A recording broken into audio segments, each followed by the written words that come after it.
كلنا بنحب نسمع قصص الرعب، صح؟ طب بنحب نتخض، بنحب الإثارة وبنطمن نفسنا إن كل ده كلام في كلام، مجرد حواديت عشان ننام بالليل ونحلم بكوابيس حلوة.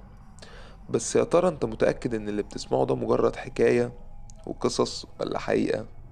هل فكرت قبل كده ان ممكن يكون في ترددات معينة احنا بنفتحها من غير ما نحس؟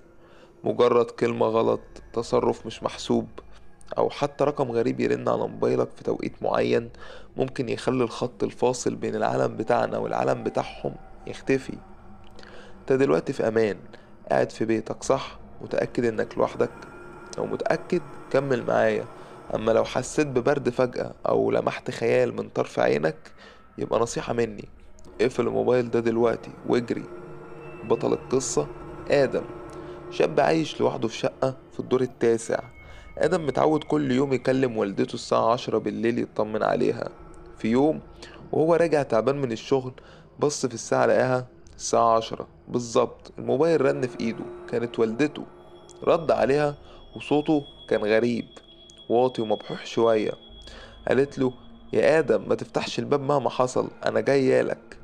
آدم استغرب جدا، لأن والدته ساكنة في محافظة تانية وبينهم 3 ساعات سفر. قبل ما يسأل، الخط قطع. بعد ثواني سمع خبط عنيف على باب الشقة، خبط مش طبيعي، كأن حد بيخبط بجسمه كله مش بإيده.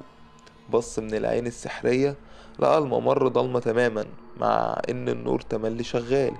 وشاف خيال ست لابسة نفس لبس والدته، واقفة مدية ظهرها للباب وبتترعش. آدم خاف، لسه هيفتح يطمن، جاله إشعار على الموبايل من شبكة الموبايل: لديك مكالمة فائتة من أمي الساعة 10 ودقيقة مساء. آدم وقف مكانه مصدوم. ازاي مكالمة فايتة الساعة 10 ودقيقة وهو لسه قافل مع مكالمة اللي بدأت الساعة 10؟ بص في سجل المكالمات في موبايله، ملقاش أي أثر للمكالمة اللي لسه قاضيها حالا. مفيش مكالمة صادرة أو واردة الساعة 10. الخبط على الباب وقف فجأة، ساد هدوء مرعب. همس من ورا الباب بصوت والدته بالظبط، بس بنبرة باردة ومرعبة، وبيقوله: آدم، انت ليه مردتش عليا الساعة 10؟ آدم لسه ماسك الموبايل، وفجأة الموبايل رن في ايده فعلا. الساعة دلوقتي 10 ودقيقتين، والمتصل أمي. بص للباب، لقى المقبض بيتحرك ببطء شديد لتحت، والباب مفتوح أصلا من الصبح وهو نسي يقفله بالمفتاح. آدم وقف مشلول، الموبايل في ايده اليمين بيرن، وايده الشمال ممدودة بتترعش ناحية الباب اللي بيتفتح. الباب اتفتح فتحة صغيرة، وظهر منها صوابع ايد رفيعة جدا وطويلة بزيادة، لونها شاحب زي لون الجثث. آدم رجع لورا وهو بيترعش، وفتح الخط على مكالمة والدته، وسمع صوت والدته. المرة دي كان طبيعي جدا بس مرعوب: آدم، أنا لسه واصلة البيت عندك، لقيت نور السلم كله مكسور، وفي حد واقف قدام باب شقتك لابس لبسي ومديني ظهره. أنا مستخبية في الأسانسير، اطلب الشرطة يا ابني، الحقنا. آدم حس ببرودة الموت. لو أمه في الأسانسير، أمال مين اللي صوابعها على الباب دي؟ الكيان اللي ورا الباب بدأ يزق ببطء، وظهر وش نسخة من والدته، بس الوش كان مشدود بطريقة مرعبة، والعينين كانت عبارة عن سواد كامل مفيش فيها نني، والبق مفتوح لآخره من غير ما يطلع منه نفس. الكيان همس بصوت مش بشري، صوت كأنه ترددات راديو بايظة: أنا قلتلك، أنا جايلك، أنت ليه كلمتها هي؟ آدم رمى الموبايل وجري ناحية البلكونة. ملقاش قدامه غير إنه يصرخ، بس اكتشف إن صوته مش طالع، كأن الهوا اتسحب من الأوضة. بص وراه، لقى الكيان بقى جوه الشقة والباب اتقفل لوحده. الكيان بدأ يتمط ويطول لحد ما سقف الأوضة بدأ يتشقق من راسه. تاني يوم الصبح الجيران شموا ريحة غريبة. الشرطة كسروا الباب، لقوا الشقة فاضية تماما، مفيهاش فيها غير شوية عفر تراب، كأن ما كانش حد ساكن فيها أصلا. حاجة الوحيدة اللي لقوها كانت موبايل آدم مرمي في نص الصالة. لما الضابط فتح الموبايل وشاف سجل المكالمات، لقى حاجة خلت جسمه يقشعر: الساعة 10، مكالمة صادرة من آدم لرقم والدته مدتها ساعة كاملة. الساعة 10 ودقيقة، مكالمة واردة من والدته، مكالمة فائتة. والأغرب من ده، لقوا فويس نوت مبعوت من موبايل آدم لوالدته الساعة 10 و5 دقايق. مفيش فيه غير صوت خبط منتظم وصوت آدم وهو بيهمس ببرود: أنا فتحت الباب يا أمي، الدور عليكي. بعد ما آدم اختفى والشرطة قفلت المحضر ضد مجهول، والدته ما بقتش هي نفس الست اللي كانت قبل كده. فضلت قاعدة في بيتها قافلة على نفسها وماسكة موبايل آدم اللي الشرطة رجعته لها كأمانة. في ليلة وبالظبط الساعة 10 بالليل الموبايل رن في ايديها. المتصل كان آدم. ردت بلهفة ودموع: آدم انت فين يا حبيبي؟ جالها الرد مش صوت، جالها الرد صورة اتبعتت في رسالة على الموبايل. فتحت الصورة، لقيت نفسها وهي قاعدة دلوقتي حالا متصورة من زاوية الشباك اللي وراها. وفي الصورة كان في خيال طويل جدا واقف ورا كرسيها، وإيديها الطويلة الشاحبة ملموسة كتفها. الأم رمت الموبايل بسرعة ولفت، ملقتش حد. الصالة كانت فاضية تماما وهادية. بس لما بصت في مراية الصالة شافت حاجة خلت قلبها يقف.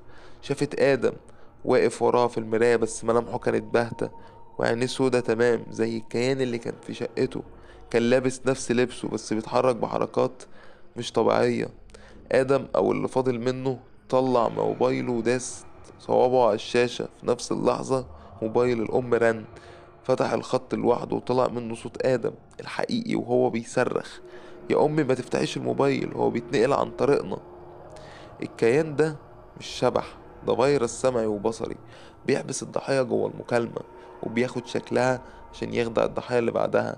آدم محبوس دلوقتي جوه الترددات، والكيان اللي بره ده هو اللي بيستخدم جسمه وصوته عشان يوصل للأم، ومن الأم هيوصل لخالته ولأصحابه ولأي حد هيرد على المكالمة الساعة 10. الأم ملحقتش تصرخ. الكيان اللي واخد شكل آدم في ايد المراية مد ايده وطلع بره الإطار المراية وحط ايده على بقها. البرودة اللي في ايده ما كانتش برودة التلاجة، كانت برودة عدم، فراغ بيسحب الروح. في اللحظة دي شاشة موبايل آدم اللي مرمي على الأرض نورت لوحدها وبدأت تفتح الأسماء وتعمل جروب مكالمة جماعية لكل الناس اللي آدم كان مكلمهم في آخر أسبوع. على الشاشة بدأت الصور تظهر، صور صحاب آدم وخطيبته وزميله في الشغل. كلهم فتحوا الخط في نفس الوقت لأنهم قلقانين عليه. كلهم سمعوا نفس الصوت، صوت تشويش، صوت تشويش راديو. ووراهم صرخة الأم اللي اتقطعت فجأة. الشرطة لما رجعت بيت الأم تاني يوم ملقوش حد، بس لقوا كل الأجهزة الكهربائية في البيت: التلفزيون، الراديو، اللابتوب شغال على قناة وشواشة وأبيض وأسود. الخبير التقني في الشرطة وهو بيفحص الموبايلات لاحظ حاجة مرعبة: السيستم بتاع الموبايلات في المنطقة كلها حصل فيه خلل. أي حد بيحاول يتصل بحد الساعة 10 بالليل المكالمة بتروح لآدم، وآدم بيرد بكلمة واحدة بس: أنا بقيت جوه، الدور عليك. لحد هنا وقصتنا خلصت، بس الحقيقة لسه ما بدأتش. القصة دي مش عن آدم ولا عن أمه، القصة دي عن التكنولوجيا اللي احنا مأمنين ليها. انت دلوقتي بتسمعني من موبايلك أو من اللابتوب، صح؟ عارف ايه اللي يضمنلك ان اللي بيكلمك ده هو أنا فعلا، مش مجرد ترددات واخدة شكلي وصوتي؟ بص في الساعة اللي في ايدك دلوقتي، لو قربت من 10 نصيحة مني اقفل الموبايل، شيل البطارية واقعد في الضلمة، لانك لو رديت مش هترجع تاني. قصتنا خلصت، او ده اللي انت فاكره. الرعب الحقيقي مش اللي انا حكيته. الرعب الحقيقي هو ان الكيانات دي مش محتاجة اذن عشان تدخل حياتك، هي بس محتاجة انتباهك. وبما انك سمعت القصة للاخر وفتحت لها عقلك، فألف مبروك، انت دلوقتي بقيت على الرادار بتاعهم. بس كده وراك ببطء؟ لا بلاش تبص، لانك لو شفت حاجة مش هتقدر تعمل حاجة. قبل ما تقفل الفيديو بص في سجل المكالمات عندك، لو لقيت رقم مجهول اتصل بيك وانت بتسمعني، او لو لقيت موبايلك سخن فجأة في ايدك، فدي مش صدفة، دي اشارة ان اللي حكينا عنه بقى موجود معاك في الأوضة دلوقتي. تصبحوا على خير، لو لسه ليكم مكان في عالمنا بكرة يعني.